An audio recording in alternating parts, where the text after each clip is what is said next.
Hello, everyone. My name is Mary. I'm the librarian at Blue Oak School. Today I'm going to read you a new book about honeybees, just in time for Earth Week. One summer morning, deep in the nest, a brand new honeybee squirms, pushes, chews right through the cap of her solitary cell and into a teeming, trembling flurry. Hum! It's Honeybee, the busy life of Apis mellifera, written by Candace Fleming and Eric Roman. Tongues lick, antennae touch, bodies clamor and scramble over thin wax comb. The new bee rests, soft, fuzzy, and female, like all newly emerged worker bees. Her scientific name is Apis mellifera. We'll call her Apis for short.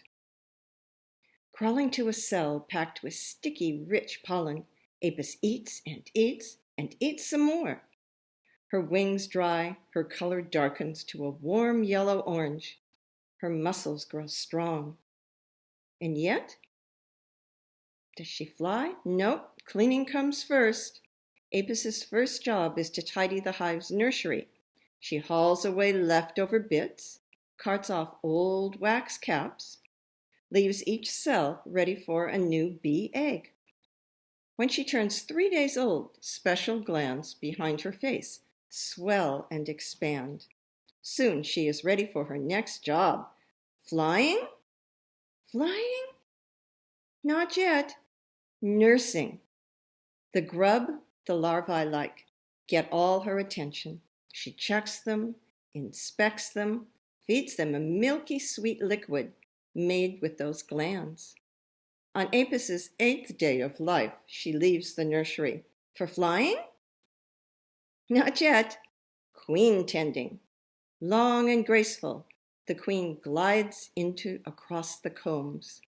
2,000 times a day, the queen stops to drop a single egg into a single cell. Pearly white, half the size of a grain of rice. Each will grow into a bee.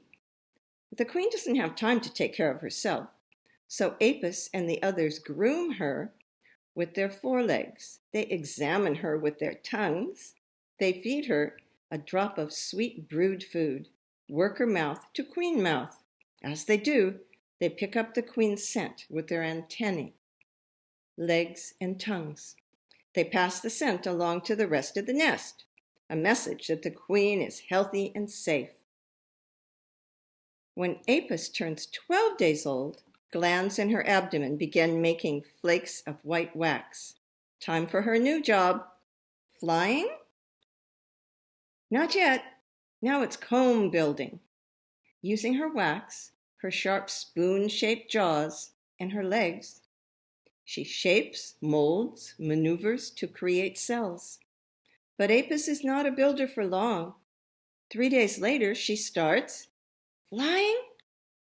Not yet. Food handling. Apis stands on soft honeycomb, waiting. A forager bee approaches. Dusted with pollen and smelling of sunshine and fresh air, she is loaded with nectar. Food for the colony.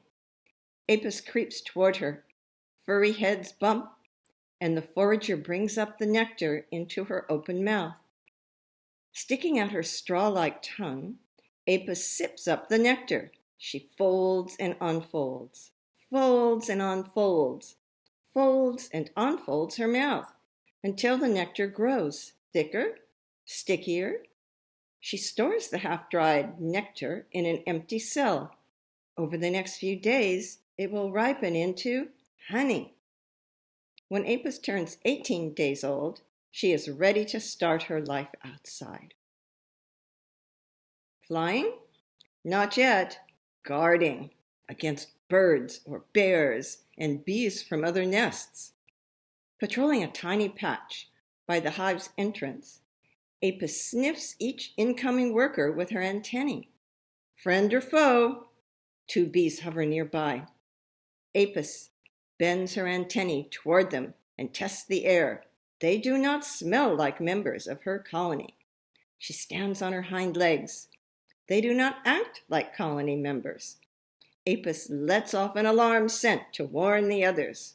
Robber bees! They've come to steal honey from the nest. Apis flings herself at one of them. The two grab hold of each other's legs. They curl their abdomens. They roll and grapple. Buzzes, bites, burrows.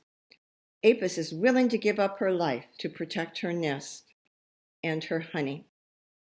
They fight harder, but the bees fly off. The robber bees fly away. At last, on the 25th day of her life, with the sun just rising and the dew still drying, she leaps from the nest and flies. Thousands of other bees rise from the nest too, first to orient themselves and then to forage for water or collect a sticky plant sap called propolis, a kind of bee glue, or gather pollen. And Apis, she is in search of sweet nectar. Her antennae taste the breeze. Milkwood, cornflower, clover. She can smell the sugary goodness inside their blossoms. Apis follows the floral odor for miles, wings beating 200 times a second, until she circles down. She alights on a blossom. She scrabbles over its petals, searching her nectar inside. Poking her long tongue deep inside the flower, she sips and swallows and skips to the next flower. The sugary fluid does not go into her belly. It goes into a special sac called a honey stomach.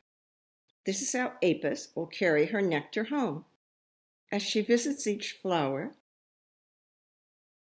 grains of pollen stick to her brushy body.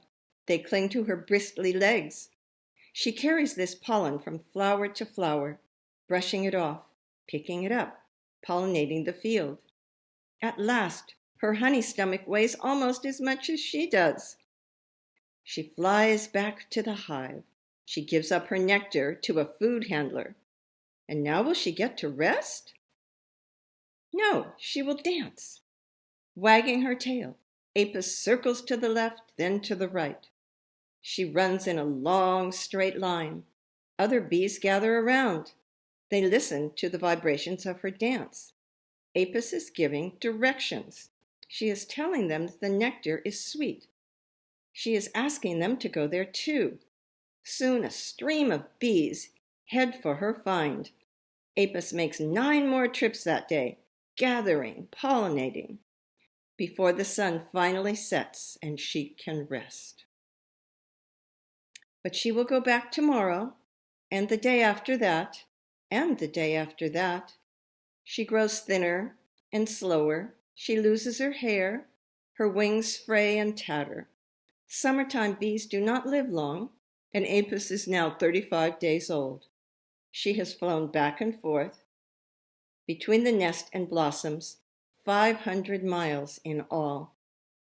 She has visited 30,000 flowers. She has collected enough nectar to make 1/12 of a teaspoon of honey. Her work is done. On the morning Apis drops to the ground, the air is warm. The sun is rising, and the nectar is sweet. She rolls to her back. Her legs move limply. Her wings beat weakly.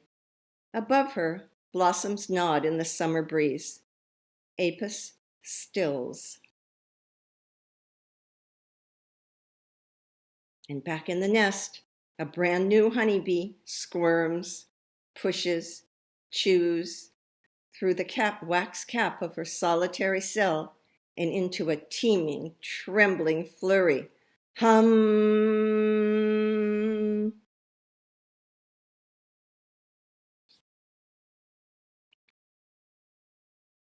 I hope you enjoyed the story of Apis mellifera.